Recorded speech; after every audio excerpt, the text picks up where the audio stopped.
last year or the year before when people were going crazy during COVID and buying every gun on the shelf. Like, how many pistols with pistol braces were sold?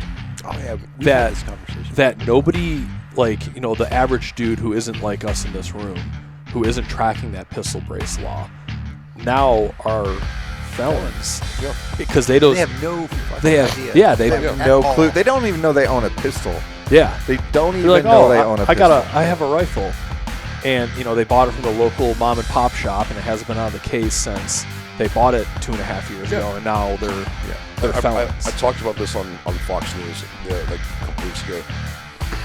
Because it was the day that the rule went into effect, the day the amnesty ended, right?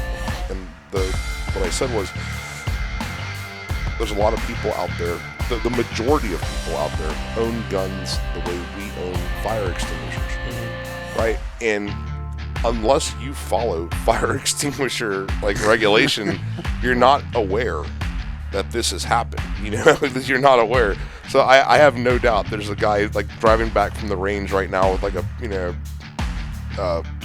pistol, SBR in his car. His pistol in his back seat. You know, like and you know, if you're in the wrong jurisdiction, or I mean, Texas, I don't see enforcing that at all. I don't see Texas enforcing that in any kind of way. But if you're in, there's plenty of other areas and municipalities where that's going to be a weird-ass conversation on the side of the highway, yeah.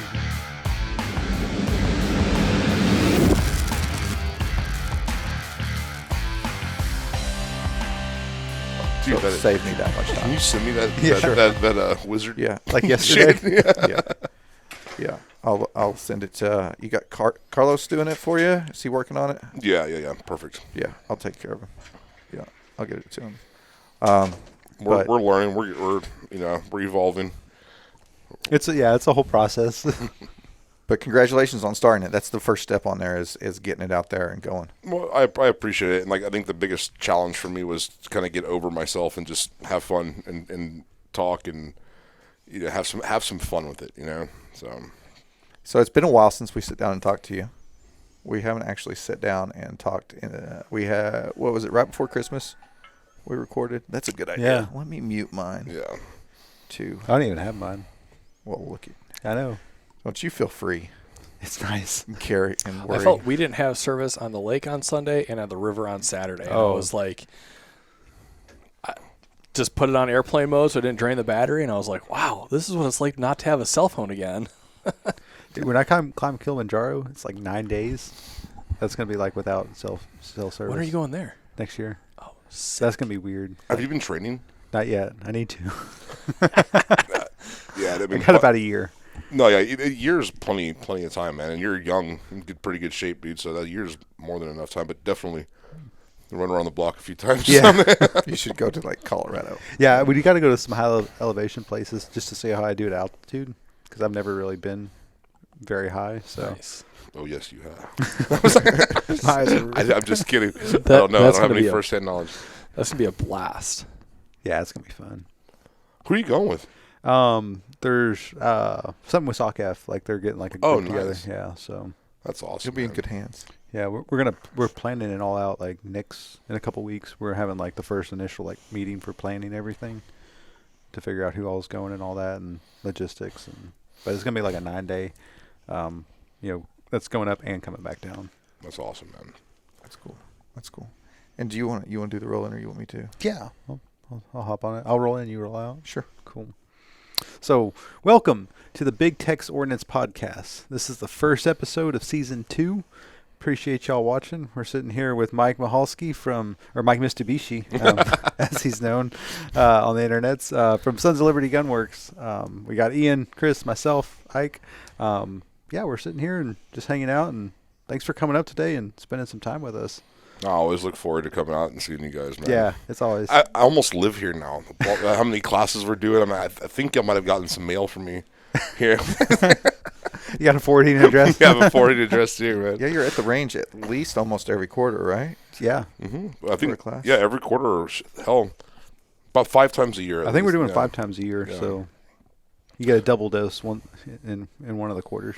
No, that's great. I love it because we've condensed. I've stopped doing a lot of the national travel, and we've condensed a lot of it to Texas with like our good friends, and it's nice to be able to just I'm home after class, which is cool, So. Especially the San Antonio ones, because I noticed you've been doing some more there, which is nice. Getting the local people in and being able to sleep in your own bed at the end of the class is probably pretty nice. Are you doing those at the shop, or are you doing those at somewhere else?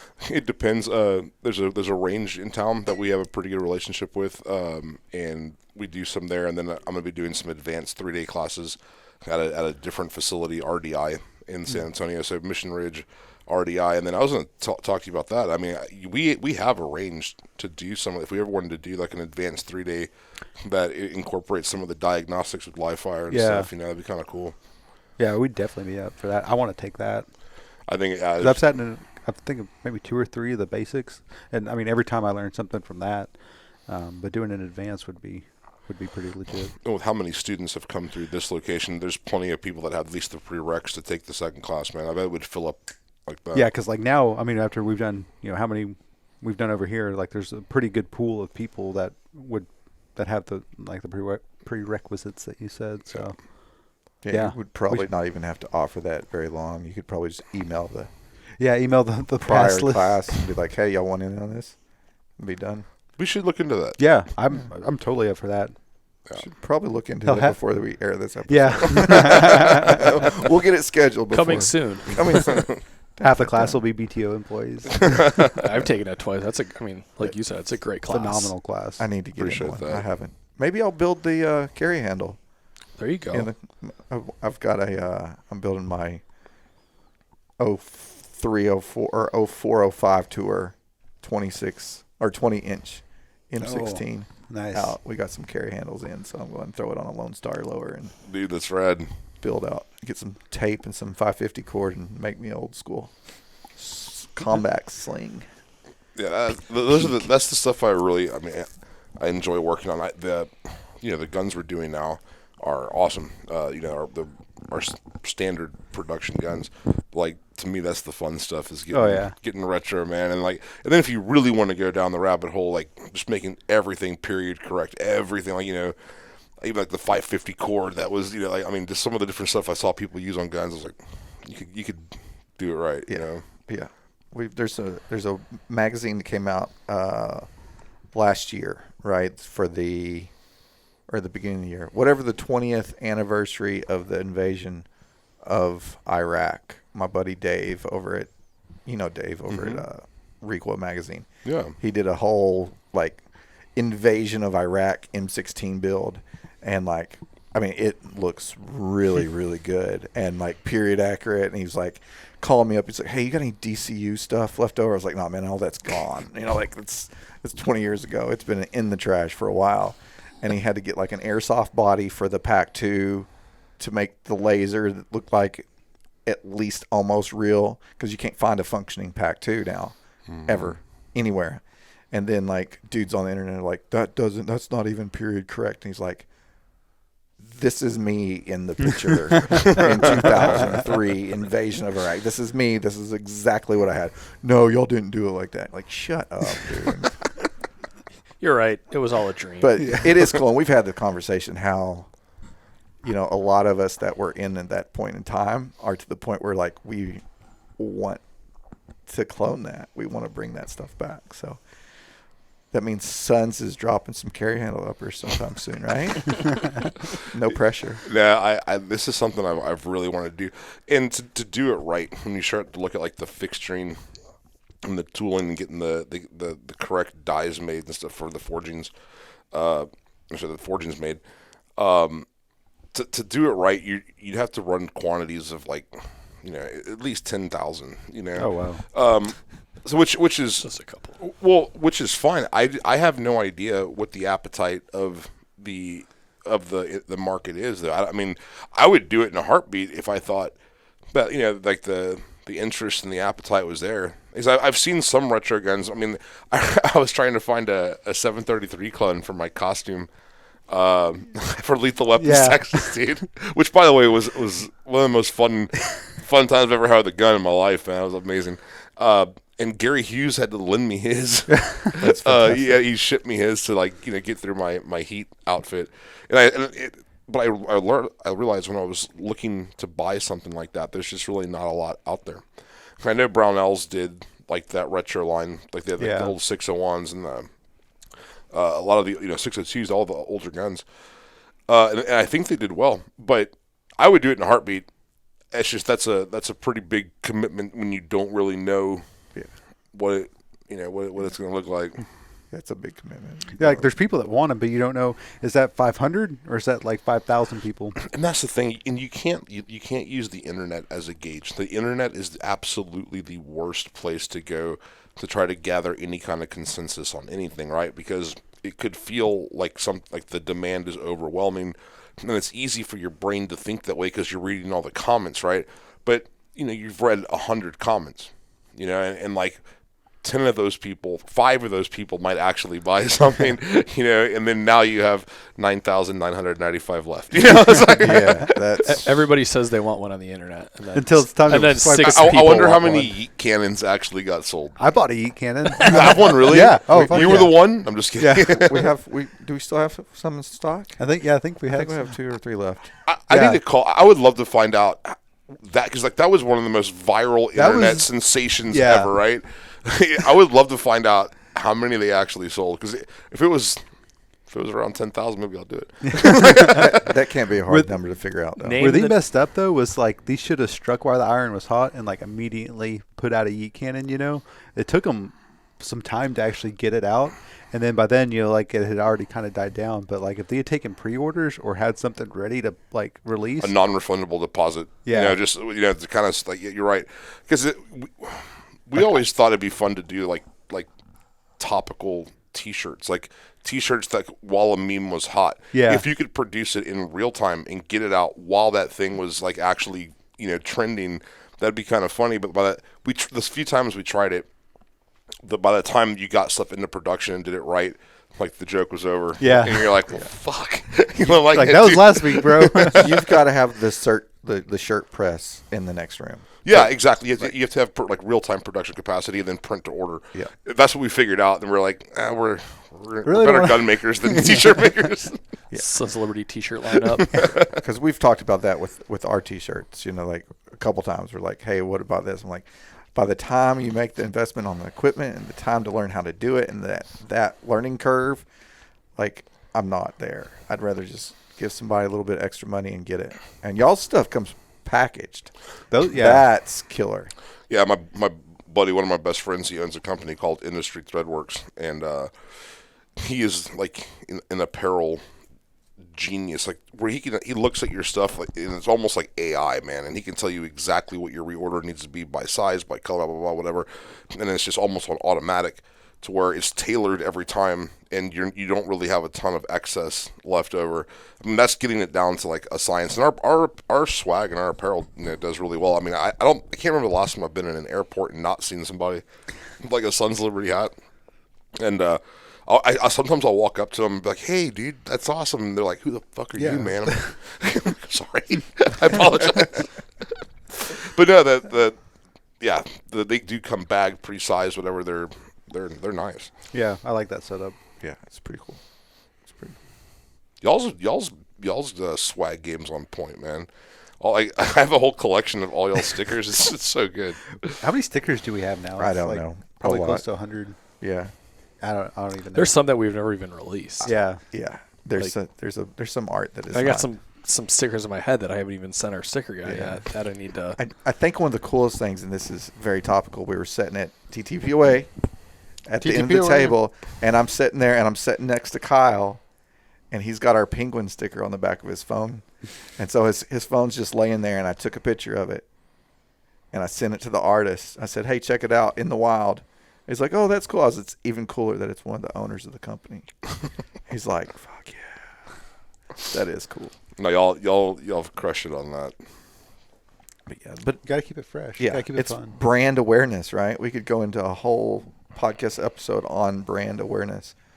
So, how'd you come up with the Angry Patriot? Man, so like the way we came up with the name Sons Liberty had a lot to do with like the time that we were in, right? We were coming off of the Sandy Hook situation, and there was a massive coordinated attack on guns, and there was a real legitimate fear that like things could fundamentally change forever. I mean, that's, you know, no one thought that nothing would happen. Nobody was on that. We all thought something's going to happen. We just don't know what it is. And that was the time we were launching Sons Liberty. It's kind of a weird timing there.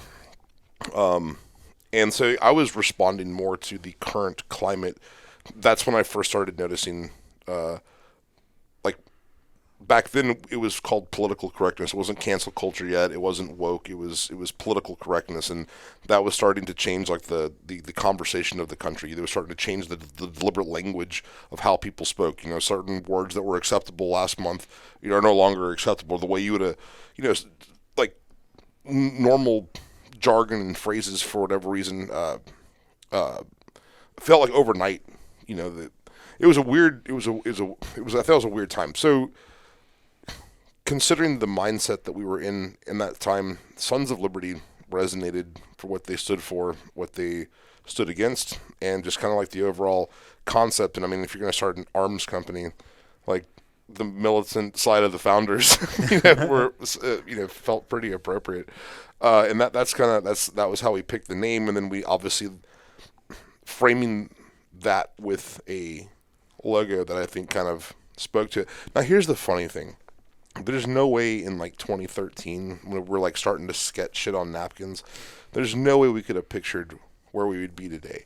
Oh, yeah. You know, and not just that, like whenever you're branding something, you know that like styles change, things change. Like back then, like, you know, like it was cool, like the skulls. And don't get me wrong, I think our logo is like timeless and like universally cool. But you know, this is why we also have like the rebellious stripes, which are a little bit more sterile, or like the L9 kind of stuff. You know, we've evolved into adopting other things to give people options so they can still identify with the brand. But, you know, I never would have pictured where the company would have gone and how you had to make, staying true to the message, you know, but, you know, polishing things up a little bit. And that's just I guess it's just part of the growth, you know. But looking back then, I would have named the company, I would have probably kept Sons Liberty, but I wouldn't have put the word gun in the title, because of that, you know, Square and PayPal and like, you know, I mean, I'm sure they would have caught on eventually. They just caught us a lot quicker. they were able to catch us a lot faster, you know. Yeah, we're always dealing with different things along that side of the house, and you know, we launched BTO Gear here back in March, I think was our official launch on that, and I'm still going on there every day and fighting Google on the stuff that the products are named that we're carrying on there. And they're like, this is a legal dangerous weapon. This is an adult-only dangerous weapon. I'm like, it's a DACA takeout pouch, man. There's nothing. I can put some stuff. It's not taking anybody out. It's a takeout pouch, and that keeps on getting kicked back to the point where I'm almost just going to take it off the website so I don't get kicked back anymore. People ask me why we started, like, so we have Green Dragon Trading Co., right? Yeah. And people ask me why we started that. Well, it was simply because we couldn't advertise our apparel. Like, you can't boost, you can't use Google AdWords, whatever. We had some neat apparel, and, you know, we have a pretty big culture. But I posted, so Green Dragon Trading was simply to circumvent the censorship. That's the whole reason that thing, we stood it up. I posted a picture. I posted a T-shirt. It's our John Wayne T-shirt. He's holding an M4, and that got taken down. It's a graphic on a T-shirt, and we took a picture of that graphic on a T-shirt. It's a picture of a picture. It's a picture of a picture of like a cartoon almost, and that got taken down. That's when I realized, fuck, there's no winning. It's hard. And then Instagram is they're not even shadow banning people anymore. They're straight up, your content will only be shown to your followers. Yeah. Yeah. No new growth. Have you looked on yours to see like the suggested content that you should voluntarily remove if you wanted like to make your account healthy again?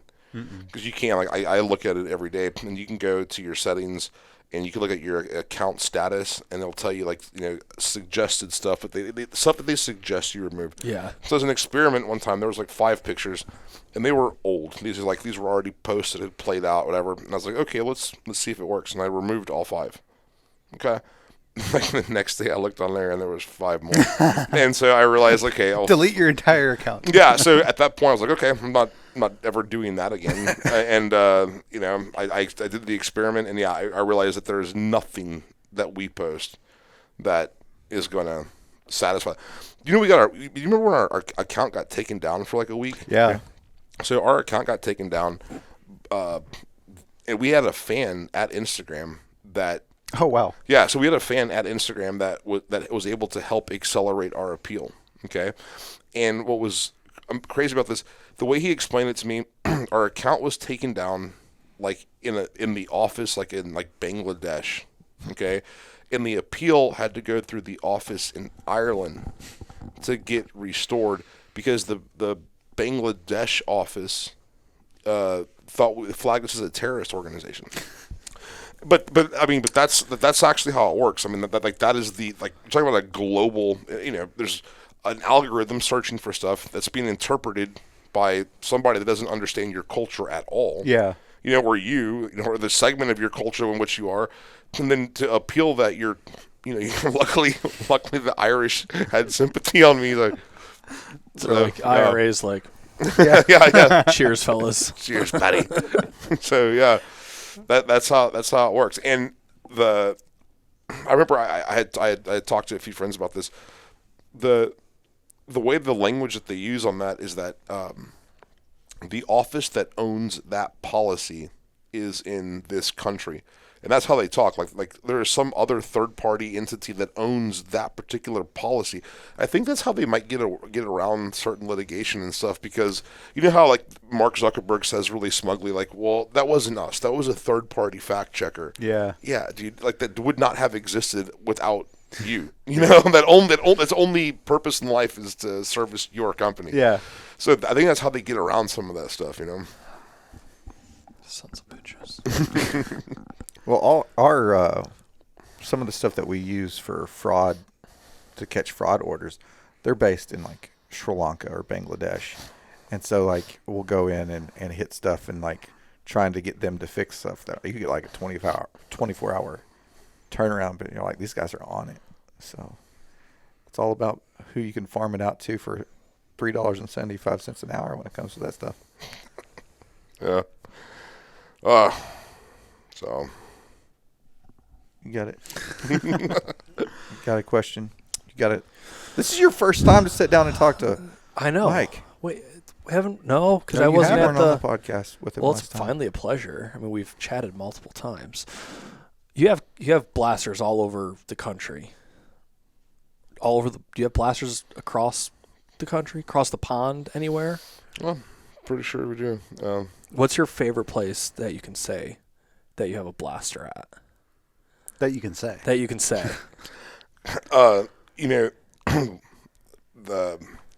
Our rifles have, I think saved a few lives. Oh, 100. I know they have. Yeah, and that's something that I'm proud of. I don't know, man. I mean, honestly, like to me, a rifle in the hands of like some cool guys doing cool shit, or just like an American dad protecting his house. Yeah, absolutely. Like honestly, like to me, it's kind of the same. Yeah. Like I mean, that's just awesome. They're awesome on different levels, or whenever, I thought it was kind of cool. So, I've actually gotten to know Tulsi Gabbard pretty well. Oh yeah. Yeah, and whenever she was kind of coming out and like proclaiming like her rejection of certain ideas and kind of openly adopting other ideas, I believe it's very sincere. I mean, I've actually had hours to speak to her like off camera and actually get to know her a little bit. I believe it's sincere because I think a lot of people had a lot of epiphanies over the last couple of years. I've seen it with a lot of people, but I think it's neat that the rifle that you hold when you're making somewhat of a proclamation, or the T-shirt that you're wearing, like to kind of like create a statement that it's a Sons of Liberty shirt, that it's become somewhat of a statement in and of itself, is like the America, the Constitution, the first state, 2A, stuff like that. That stuff I'm pretty proud of too. So I mean, we have across the spectrum. It's neat to see the brand doing many things that I believe in. Yeah. I mean, you went to, it was Virginia, right? Mm-hmm. For the rallies last year. It was 2020. Okay. Oh wow! That was 2 years ago. It's 2020. Yeah, exactly. 3 years. Oh my god! Time flies when you're having fun. Or working your ass off. I missed the first part of SHOT Show to go out there. Oh, that's right. Yeah. In 50,000 armed people, they all peaceful, no violence. They picked up their own trash. That demonstration did walk back and did stop the assault weapons ban that was on the table. Like four people that were voting for the ban crossed the aisle and changed their votes, and they were able to at least stop that. I was telling the story on our podcast, and it's true. Out of all those 50,000, I only saw one person arrested. There was only one arrest made, and it was a girl who was like an Antifa girl, and they arrested her because she was wearing a mask in public, and she didn't take it off. And this was in January of 20. Right now, you just skip forward like 4 months, and they would have put you against the wall and shot you for not wearing a mask. But yeah, at that time, that the only arrest was they had a policy as a city, like a city ordinance, you couldn't wear a mask like in a public area. Like the fucking irony. Whoops. Wow. I wonder if she got those charges dropped. Yeah, that didn't age well. I know, right? Yeah, she shows up in court. Why aren't you here? Well, I was wearing a mask. Where's your mask? Put your mask on. Last time I wore a mask, I'm very confused. Yeah. Very confused. Did you go up for Washington's stuff recently too? Yeah, I went and spoke up there. It was awesome, man. Some of the guys from Weapons Outfitters, the Wade's East Side Guns, Mike Miller from Icon, and Zev. They're all in that area. So we went up there. We spoke at the Capitol. We were there for their issues. It was in Olympia. Bizarre scene. Bizarre scene. Unfortunately, like some of these places, it's going to take litigation to get anything done. Like there's the legislative side of trying to lobby or convince or get the necessary votes or get signatures on a ballot.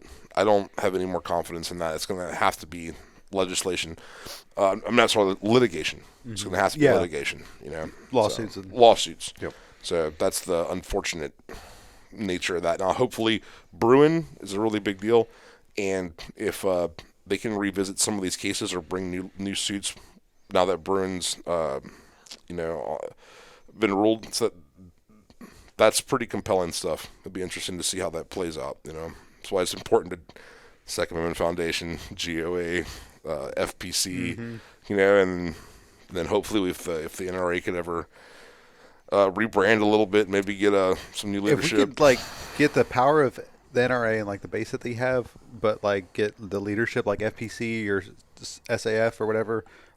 Imagine how much the NRA could do with the resources that they have if they just had the fucking direction or the funding or the brains. Or the will to the motivation. The motivation. Right. Because, okay. The NRA is such, they have a ton of resources, but it's all going to fund Wayne LaPierre's fucking private suits and lifestyle. Here's something that we all kind of take for granted. I would say for sure the four of us in this room take for granted.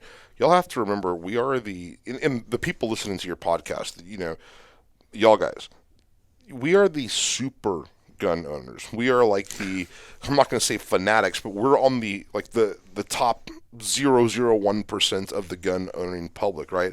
So you and I and all of us are sitting here not worried about, but we're discussing suppressors and suppressor law and body armor and the training and stuff like that. The majority of gun owners in the country, are not hyper concerned with that stuff. They never owned a bump stock. Mm-hmm. They probably have, if they owned a pistol brace, they weren't super worried about giving it up. You have to remember where the majority of gun owners are in the country, where they're kind of casual. None of us are casual gun owners. None of the people watching this are casual gun owners, right? That's the problem, I think, with the disconnect. Whenever we're why does somebody support the NRA whenever they seem to have negotiated or been too lax on stuff? Well, it's because they're funded and they're kind of representing the average gun owner more than the super gun owner. FPC, GOA, 2AF, those guys are kind of where our mindset, and that's why the people that we engage with on the internet are kind of hostile towards the NRA and embrace these other organizations because they're speaking to us. Mm-hmm. But if you look where the bulk of the money comes from, and then I want to remind people that when it comes to lobbying, historically the NRA has had the most access to these lawmakers that actually cast the vote. And so when there's a high-profile incident in like their state, and they're getting a ton of pressure from the media and from the soccer moms and everything like that, it's the NRA behind closed doors that are talking them off the ledge saying, hey, fucker, like your constituents vote. They're not going to be stoked with this. And they've been effective at stopping some of the most damaging legislation, like that's happened. But again, whenever you hear, this is true, I advise lawmakers on policy all the time. I write some of the tweets and some of the things you read online I wrote coming out of their mouth. Okay. Unfortunately, the NRA helps write a lot of their policy and public positions, and that's why whenever you hear people talk about potentially entertaining the conversation of red flag or some other types of stuff that none of us really agree with, it's because that was kind of fed to them to be the kind of a centrist and reasonable position to take on guns while still resisting massive legislative change, to still sound kind of centrist to whatever. Like that's kind of how some of those things come up. And you have a guy that is not a gun guy. He's being coached by somebody who thinks, and that's where. And there are some people that will never be able to shed that label of something they were fed to say that they took on good faith. Yeah. You just said something that just like sparked a thought in my brain hole, and it was like last year or the year before when people were going crazy during COVID and buying every gun on the shelf. Like how many pistols with pistol braces were sold? Oh yeah, we've had this conversation. That nobody, like, the average dude who isn't like us in this room, who isn't tracking that pistol brace law, now are felons. Yeah. Because they have no fucking idea. Yeah, they have no clue. They don't even know they own a pistol. Yeah. They don't even know they own a pistol. I have a rifle. And, they bought it from the local mom and pop shop, and it hasn't been out of the case since they bought it 2.5 years ago, and now they're felons. I talked about this on Fox News like a couple weeks ago. Because it was the day that the rule went into effect, the day the amnesty ended, right? And what I said was, there's a lot of people out there, the majority of people out there own guns the way we own fire extinguishers, right? And unless you follow fire extinguisher regulation, you're not aware that this has happened. You're not aware. So I have no doubt there's a guy driving back from the range right now with pistol, an SBR in his car, his pistol in his back seat. If you're in the wrong jurisdiction, Texas, I don't see enforcing that at all. I don't see Texas enforcing that in any kind of way. But if you're in, there's plenty of other areas and municipalities where that's going to be a weird-ass conversation on the side of the highway, yeah. Mm-hmm. I used to do fire extinguisher stuff, so if anyone has any questions about fire extinguishers or hydro testing, let me know. I need to get some for the new house. Let me know. We get that latest NFPA. Your OSHA, NFPA, what do you want to? I need to get a purple one for the garage, just in case I have a chemical. Actually, the purple ones will send you to jail now. Yeah. You know what? That's right. Those have been banned. Yeah. Do you know what? Y'all didn't know? Do you know what NFPA stands for? No. No one fucking pays attention. Oh. Hey, that's going to be a sticker. Yeah. It's just a sticker. I like that. Exactly. Put it on my bump stock. But yeah, you literally that just sparked not that I haven't thought about it before, but it's but before I was here, I worked at a local shop, and how many pistols came out of that shop during the height of COVID? I mean, people were buying. Well, it was so ubiquitous.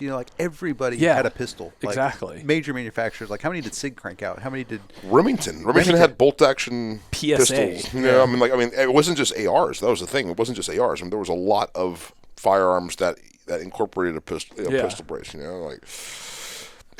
was in the. Believe it or not, it was the pistol brace decision by the ATF that actually, I think, not going to say saved Son's Liberty, but it certainly helped us, right? So, like the 2016, 2017, the whole gun industry was in the Trump slump. Things had slowed down. We were super slow. And then out of nowhere, it felt, the ATF issued an opinion that shouldering a pistol brace was not, it doesn't change the nomenclature of the weapon. And all of a sudden, man, it pulled us like out of the Trump slump, and that was all you were making for a long time. And I mean, it kind of like young brands like us, because we were only a couple years old at the time. Young brands like us, it was that boost that I think got us over the next hump, and then of course it went from there. But like, thanks ATF. I mean, the ATF giveth and the ATF taketh away. Well, that's what's so like. I mean, that should be a sticker too. Max, get on it. But like, I mean, going back to that pistol brace thing, like, they came out and said, yeah, this is kosher, this is cool, this is good to go, and then years later, oh, actually, you know what? Not anymore. And that's like that dude with the dollar. Got to be quicker. Yeah. Well, elections have consequences, and I'm not going to get political on that, but I mean, this current administration, administratively has a lot of power. Like FFL revocations are up 1,000%. 1,000% is FFL revocations. For clerical errors, we're not talking about nefarious stuff, willingly having done anything illegal. You're not transferring guns to appropriate people. I'm saying, like, you used the wrong date format on a 4473. Not selling drug or guns to the cartel. Not selling guns. ATF. Oh yeah, that's right. Yeah. That was you're cutting into their business, bro. So you're seeing administrative issues that are becoming huge, and like that's a big deal. Not just that, you're also seeing the hostility from banking, credit card processors, insurance.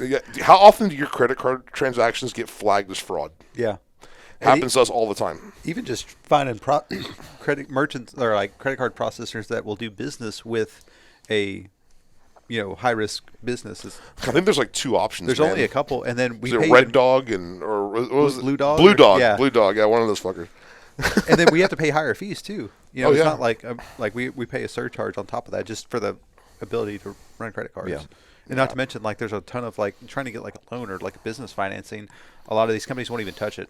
No, and when we were a much smaller company. I mean, you can go there with like a PO from a government, and normally in a lot of other business models like that was you could borrow against like a PO from a place that doesn't bounce checks. Yeah, and nope, they're like. So yeah, it's the gun industry is a hard place to make a dollar sometimes, but you have to really love it. I don't know anybody that is in this business like for the fuck of it. Like all of it, you have to really kind of be into it to put up with this much shit. You really do, man. But that's cool because the people that we're left with are people that like actually care and like have a passion for it. Well, dude, every time there's a rush, you'll see all these people spring up. Oh yeah. And then as soon as things start to plateau, like a fart in the wind, they're gone, man. And it's the people that remain.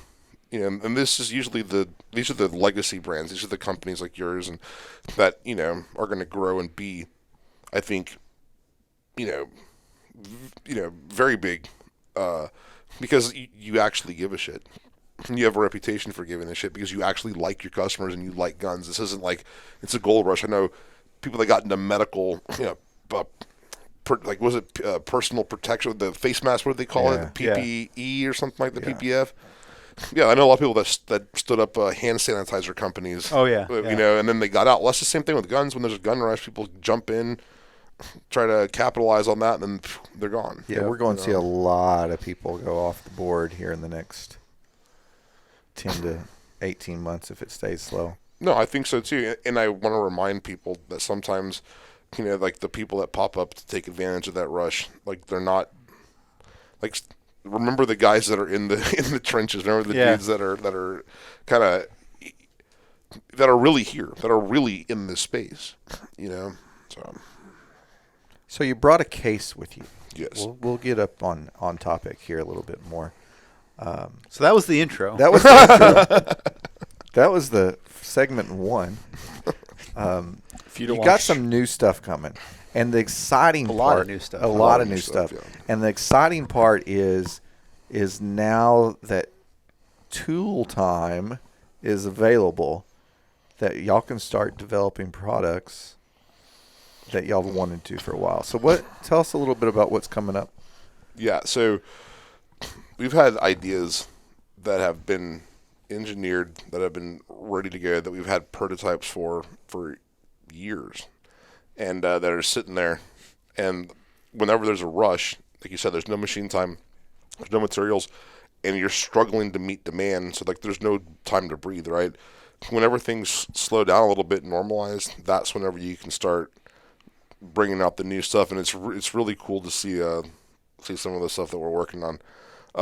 New barrels for both precision and for your combative barrels, with an emphasis on accuracy, and then also listening to the market and kind of listening to the feedback. And while I disagree fundamentally with the perception that some people have, because like I actually have shot plenty of fucking guns to death, and I have a little bit of an idea of what they do, but you know what? Okay. Now, some of the stuff I agree, like we have new profiles out there, and it does. So some of our new fighting barrel profiles, they're designed. Number one, I think they balance really well, like the way they drive that gun. And then also, if you're putting stuff up front on that weapon, enablers or lights or whatever you're putting in the front of that gun, a barrel profile that kind of help offsets that a little bit. It does feel really good, supporting the chamber where where that ignition's happening, that throat, and then having the barrel taper. They're really nice. We'll probably check some out here in a little bit. Cool. I brought some. Looking forward to it. Oh yeah. There's a hammer forged option. Now, I'll be honest, like I still, the QPQ treatment, in my opinion, has a lot of merit. Not just for longevity, for barrel life, but also for corrosion.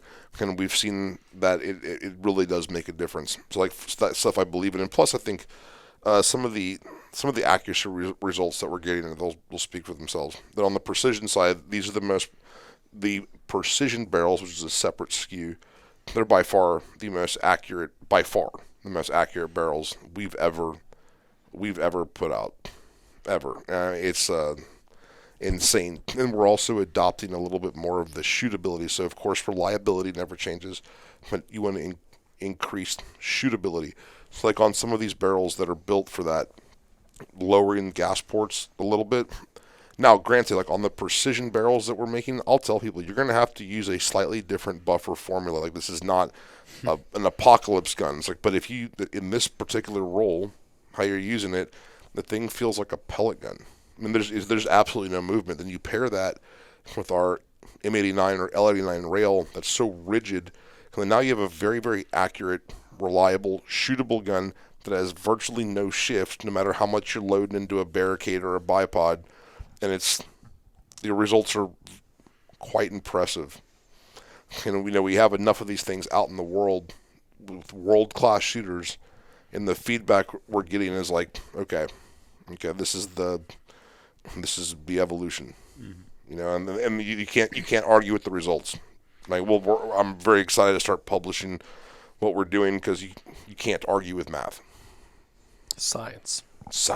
Yeah. It's made of real science. Yeah. We're definitely looking forward to it because that's our latest crutch is the longer distance game with the ARs. I think Joe's class that we're having at the ranch next year has just sold out its last precision slot. So we're doing a 4-day class with Joe Dawson down for Bruiser Industries. Wow, that's awesome. I'm going to come check that out. And then we got Preacher took it with us last year. Yeah, Preacher brought your little little. Oh, you saw it? Yeah. Oh, yeah. Well, we can talk about it now. It's like we're launching cool. It. It's open source now. So we're sitting there, and this was before the class started. I'm sitting there with Preacher up on top of the Connex, chilling out. He brings out this little bitty 6 millimeter? So it's called 6 Max. 6 Max, right? Sets it down, pulls out his app, and I hadn't used a ballistic app at all up until this point. That like this class was like, okay, we're going to get our introduction. He types some shit in, loads it, and hits like the 700-yard target. It just like I'm like, out of a 12.5, right? Out of a 12.5, and I'm like, What's this? So tell me about this. Yeah, so the 6 Max is an amazing cartridge, and I'm very, very happy to finally get it out there. The ARC, like the 6 ARC, has some pretty impressive flight characteristics. It has some pretty impressive performance, right? The problem with the 6 ARC is the way that case is supported by the chamber. It's you're very limited to the kind of pressures that you can use in there, right? I think you have to limit it to like 52,000 psi or something because the way it sits into an AR chamber, right? Mm-hmm. Not just that whenever you make a bolt, whenever you have to start changing the geometry of the bolt to fit the larger case, you're structurally weakening it. A lot less material there. A lot less material. You're having to really open up that bolt face, so now it is structurally weak, okay, or weaker than I'd prefer. And then because of that changed geometry and because of the nature of the case and the bolt thrust and all that kind of good stuff, you see extractors fail like extremely fast. I mean, it's a lot of our comp shooters and stuff like that. You've seen extractors fail at 1,000, 1,200, even earlier, 500, 600. It's unpredictable, right? So you have unpredictable service life on extractors, but it's very short compared to, say, a 5.56, right? And then you also see bolt lug breaks and stuff because the bolt is inherently weak. And then you have a cartridge that has a ton of potential, but because of the way it's supported in the AR, you have to neuter it for the AR. You have to neuter it for the AR, right? Okay, the 6 Max said, fuck all of you, all right? So the 6 Max has a much heavier web. So, I mean, it is like it's a stronger case. It uses a 5.56 bolt. You haven't had to change the geometry of that bolt. You haven't had to change the extractor. So imagine that. So you have a full skeletal, strength of that M4 bolt, M4 extractor. The way it's chambered, the thing is fully supported. And then we shoot that thing out to, we can get it even. We've been doing all of our testing around 65,000 psi. Oh, wow. Right. So whenever you're pushing 103s and 90s at the velocities that we are, without bolt breakage, without extractor breakage, and you're getting even more performance, okay, than like your ARC out of a 6mm bullet, you got something. Okay. Like people ask me how it compares to like 5.56 in. Well, just add about 43% to every 5.56 cartridge you could think of. And I think it almost renders the 5.56 obsolete. We have 30-round mags coming that fit in a mag pouch that they don't have some bizarre curve to it. They're not 73 feet long. That you can actually use. You can use like your standard mag pouches. So, I mean, imagine a 6 ARC on steroids that does not break. Yeah. That you could beat the shit out of. Like that's the 6 Max. And, I know people are like, well, where do you get the ammo?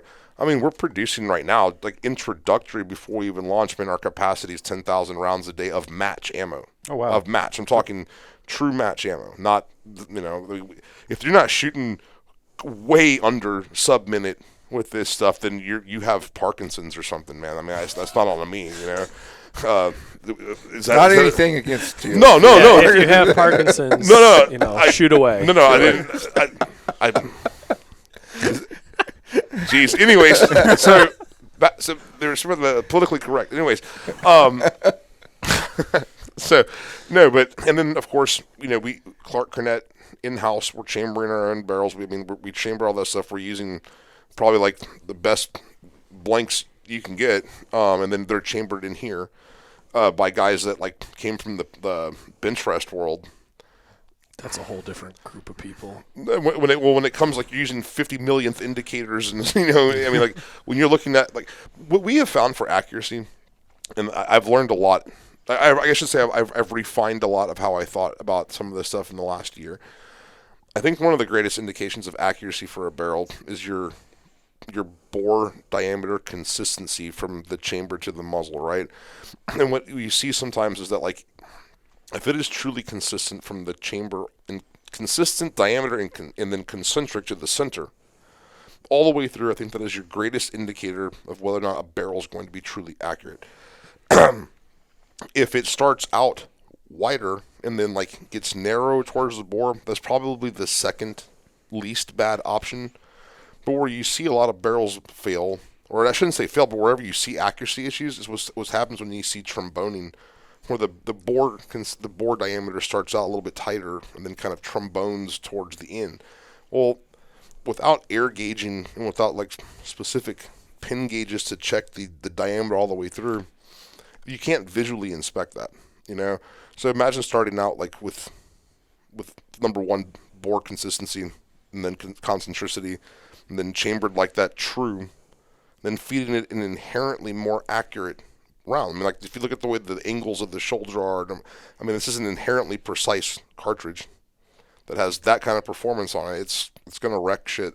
Watch the quantified performance scores in the next couple of weeks, and you'll see what I'm talking about. Science. Yeah, it's definitely cool. I mean, we've talked about it here on the. Was that like an overly long-winded answer? I'm sorry. No, I got really excited. We just talked about the route. Oh yeah, that's right.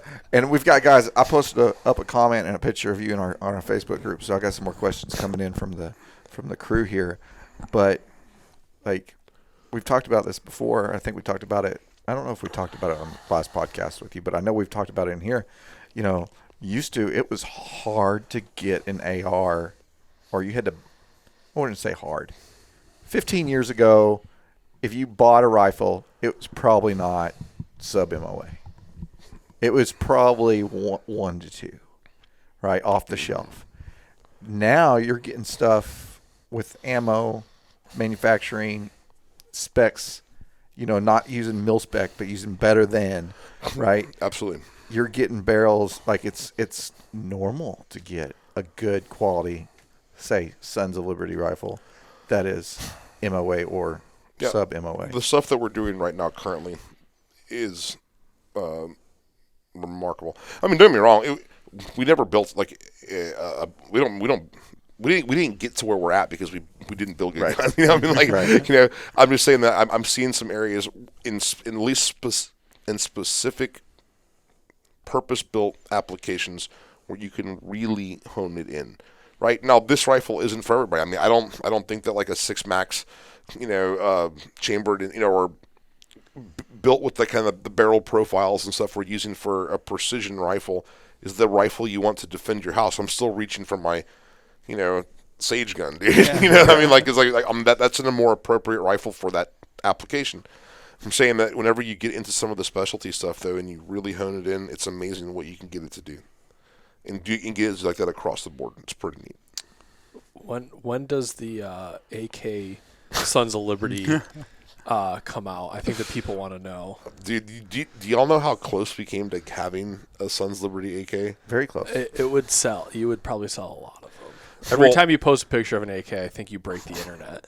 Well, if like we were going to have some help. So like Jim Fuller and I and Kyle, we were in negotiations. We were in talks. We were pretty much one signature away from getting Jim to come to Sons Liberty, be autonomous, but like basically develop that trajectory of the company, man. And I mean, like to me, I think you have Mikhail Kalashnikov, and then you have Jim Fuller. Yeah. You know, like I mean, you know, and so like if we could have had that dude come do it, but at the time that we were working this out was right around the time like the rush was starting to kick off, and we didn't have like the resources to do that right. And you got to pick one. Yeah, you have to pick one, and like our responsibility really is to our clients that are existing, that have orders in, to our dealers that have orders in. Their business moves at the speed of my business, and dividing limited resources in a time like that, you just couldn't. And it worked out. I mean, everything worked out the way it was supposed to. I mean, Jim's over there at Fuller Phoenix killing it, dude. Like he's crushing it. And I'll tell you what, though, I would love to hit him up to do maybe a special run. Yeah. A special run of Sons AKs, dude. That'd be dope. I'm going to hit a couple of these questions up. Slavs of Liberty. Nice. Oh, that's great. That's actually one of the questions here. When are the Russian Adidas suits going to be available with Sons of Liberty Gunworks? Somebody sent me a link to Cry Precision Adidas suits. Like Cry, they're made by Cry, but they're like the Adidas stripes, and like they have like the sewn in knee pads and stuff. I was like, that's that drip right there. You need a pair of those. Yeah, Of course, who doesn't? You got 2 questions on this right here. So when are those ARCA rails going to be available? Yeah. So they're the first ones that we're launching. They're coming out like in the next like 45 days, right? I get a little eager and I post little hints about stuff like that, and then like somebody from the company will call like, "Dude, what are you doing? we don't have the release thing." I'm like, "Fuck!" So I have to go delete it. And I'm sure there's like 100,000 screenshots of it, anyways. So the built-in ARCA rails, they're coming out for our V2 Mark 10s, which are really cool. I mean, there's be two options. You're going to have we have an M89 rail, but like scaled up for a Mark 10. Cool. And then we also have, it's integrated, all one piece solid, is your ARCA with like locking sections, and we maintain the M-lock on the bottom. So I mean, it's the most versatile rail, you could have for that type of application. So and we have options. And then our new Mark 10 uppers are based off of our new M89. So our broadsword uppers, So I mean, it's they're beautiful and they're tough. I mean, like the performance we're getting out of them is insane, and they're very like end user driven. Look, I was always a wrench turner. Mechanically, I know what's happening in that gun. I know what material that you need to use to make it like indestructible. And I know how to make a gun run. But it's not until you get like real serious, high level end user feedback on things that and it's the devil's in the details. Like the difference between like where a slot should be for something, or like where where your hand is on a grip with certain gloves. That's not something that Mike Mihalski is going to think of. I've never worn those specific gloves, Yeah. But when you start getting some of this feedback from folks, and it starts to make a lot of sense, and then I can start seeing where other things have come from in the, So that's just listening to our shooters. We have some of the best shooters in the country that shoot for us, and so getting some of their feedback has been, we're incorporating it now at a much faster pace. You have some good shooters just on your staff, man. Like in-house turning wrenches. Fact. Yeah. Preacher, Lloyd. Yeah, Lloyd. Preacher and Lloyd, they're great shooters, man. I mean, and that's the cool thing about our guys really do shoot. They show up to the carbon schools. They're always out there shooting together on the weekends. I'm seeing pictures of all the guys out there blasting. It makes me really happy to see that like even when they're off the clock, man, they're still breathing, the Brings cause. a tear to your eye. You're like, my children. It's awesome, man. That covers the ARCA questions. That's 2 questions on that. We talked about incremental improvement for the AR platform with what's coming up. We have new bolts coming out we should be getting them back from cryo here pretty soon, and then we'll be almost ready for finishing. We're excited to release those. Especially, like I said, if you want to focus on increasing the lethality of the platform, it's going to come down to probably advancements in ammo. We're either going to find some new way to launch mass, to push a certain level of mass with a certain type of density or bullet construction to a necessary velocity to defeat Ivan's helmet, right? Either we're going to figure that out in a kinetic way, or someone's going to invent a plasma gun in the 40-watt range, right? Yeah. But I think you're getting towards the end. I'm working on that. Yeah, that's honestly, we're cavemen. I've talked to Jim Hodge about this many times. We were like, man, we really got into the gun industry very late. I think we're at almost the tail end of some of this stuff, right? Because as armor gets better, the personally owned body armor, as that gets better, it's going to be harder and harder to defeat that. And then you have physics limitations on how fast you can push a projectile of a certain density or mass to defeat that armor, right? And so it has to be a certain weight, and it can't exceed a certain length. Somebody has to be able to carry it, and you also have a cost issue, because at the end of the day, I mean, if you could build a $50,000 rifle that shot $200 bullets, okay, maybe you can get into some real exotic shit, and but as far as keeping this platform alive and relevant for the next generation, at least, right? It's whenever the phase plasma rifle takes over at some point. You're gonna need a leap in materials. You're gonna need stronger materials to handle more pressure, to be able to achieve that energy and that velocity in a package that's not a fucking howitzer. You're gonna need to 20-inch materials Alpha 1. It's the arms race from the beginning of time. The first guy who had a rock in his hand that figured out he could tie that sharp rock to the end of a stick and have reach on somebody, to the English longbowmen against the French. It's like, okay, they've got all this armor, but our arrows now penetrate that armor. Okay, that resets the whole clock on everything. Yeah. Firearms, that resets. It's like we develop the stealth, and then they develop a radar that can defend. Yeah. They can pick up the stealth. And that's the same thing. So I think you're gonna see some neat stuff. I think I'll tell you right now, there are some neat solutions to problems that are out there, and I offer like the Max as as a part of that, maybe, or at least maybe making that more widely available. But there's a couple of people doing some neat stuff to figure out how to launch bigger bullets faster. It's neat. I think it's gonna be exciting the next year or two. It's gonna be cool. It's definitely cool. There's one question here that I want to hit, and this is a really good one. What's the biggest change you've experienced in the last 10 years? Me, on a personal level? We can hit, if you want to deep dive there, we have a segment now on season 2 where we talk about your biggest personal change. Mike's the first guest. So. Thanks, Dr. Phil. Dr. Greenfield. And the last, honestly, 10 years ago, I wouldn't even probably. Actually, I'd have to go back a little bit further. I'll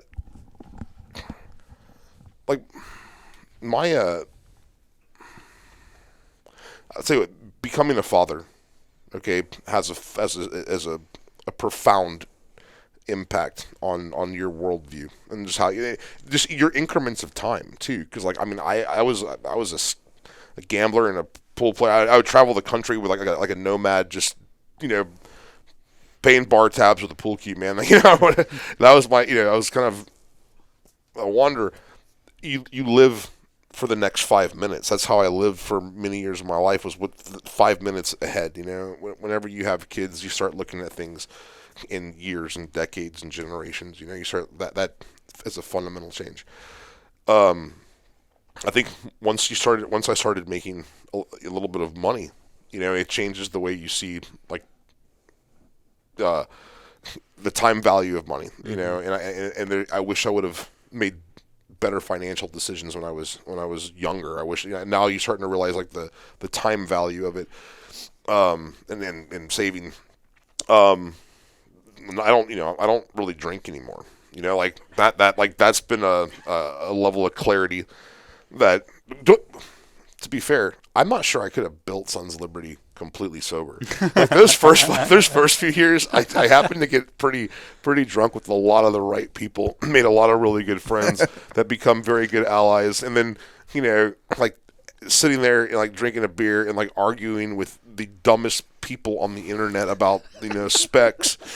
You need a cocktail to do that, right? Yeah. And you'll notice the less I drink, the less I argue online. It's so. That was I think, but all having kids and a lot of these things happen all at kind of the same time. Sons Liberty started 9 years ago, and I think Sons Liberty in some way saved my life. It was the first real job I ever had, the first sense of commitment to something, and so our rifles have saved a lot of lives, and Sons Liberty saved mine. It gave me something to really, really pour myself into, and I'm good at it. So I guess probably a really long answer to that question, but cheers to that. Yeah, my Topo Chico. Cheers. Oh. Thank you. Woo. That's a first toast. Nice. You got any? I'm going to see if anybody's got anything else for us, because we're about the Russians, the Chinese, and Canada invades the United States. Oh no! Yeah, we could do that. What is Mike grabbing Sons of Liberty to go defeat Canada in a global war? That's a good question, dude. So I will tell you this. I honestly think that the way we build a 12.5 rifle is incredibly hard to stop. I mean, don't get me wrong. Everything we build is built for like endurance and it's built to run. But if there was one that probably, because of the way the dwell works and just the way we've done some stuff on that thing is pretty tough. Now, and then I suppose, like, if I had unlimited ammo. Yeah, I mean, there's like a million options that you could choose. Yeah, I gotta tell you, I think like the max would be in there somewhere for sure. Yeah, I mean, that pretty much covers a lot of what you're gonna want to do. All right. I mean, they do say Jesus would shoot a 12.5, so it could be in 6 max too. I think it's actually proven, like it's in Matthew or something. That makes sense. Yeah. That makes sense. We could find that. Yeah, we'll have the boys pull it up. Yeah. We'll put a reference down in the links below. I don't have any more questions. You got anything for I him? think that was good, man. That was a That's solid episode. Solid first episode. We can go look at all your knickknacks and your case of goodies outside. Yeah, I want to see the Mary Poppins bag that he has. Yeah. I think some of the stuff you guys have probably seen, but I don't think the public has seen yet. So cool. Yeah. Well, we're super excited for it. Thanks for coming up today. Dude, it's good to see you guys. Sure. I love this every time, man. Yeah. I still have yet to come see the shop. Actually, dude. they've gone like 8 times, and I'm just over here like. I didn't get a picture Money for the the last paw. time I was there. I need to go back. When the family we went to Canyon Lake, I was like, maybe one of these days, one day I can sneak down. And the girls were too busy. I'm just gonna take a work. If I'm not here like next Thursday, I'm just taking a ride to the shop. Yeah, we just need to go down. You really should, man. All the guys would love to see you. Yeah. And, I always love seeing the crew. I think when people when they see it, they really understand like the culture of it. Like there's no ego. I mean, it's workbenches and it's like dudes like busting each other's balls like, and then a bar. Yeah. I did come. And the last time I was there, the Alphabet Boys were there. So I saw the bar, and then I was like, okay. We were getting audited, right? Yeah. And I was like, I'm going to go. So, our first audit when they came in, they're like, do y'all sell liquor? I'm like, we fucking should. Yeah. give you something else to snoop around. Yeah, go check out the bottles. We also sell cigarettes, too. Yeah, exactly. We got cases of TNT over there, too. He's kidding. They do not sell. Just kidding. That's Maybe. awesome. If you've stuck along for the entire episode, we appreciate it. Let us know in the comments if you got any questions for Mike or anybody else here.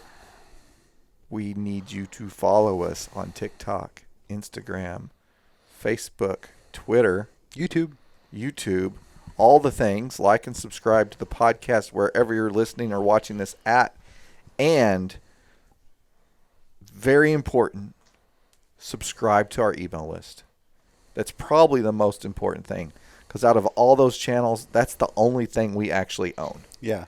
When it comes to communication. Instagram, they could delete us tomorrow. And so if you're wanting to keep track of what we've got going on, what Sons has got going on, because we coordinate with y'all for launches and products and all kinds of stuff, you got to subscribe to both of our email lists, and that's our lifeblood. No, it's true. That is the lifeboat. Yeah, it's the one medium of communication that we can still control. You can't take that away from us. I want to go download it just in case. But anyway, thanks for tuning in, Mike. Thanks for coming up. We really appreciate it. And to everybody out there, have a good one. What? Nothing. Just the way you said. You want to roll us out? No, I don't want to roll. The last time I rolled this out, I did terrible. Go ahead. No, you did a great job. Go ahead. No, I'm not. Hey, subscribe.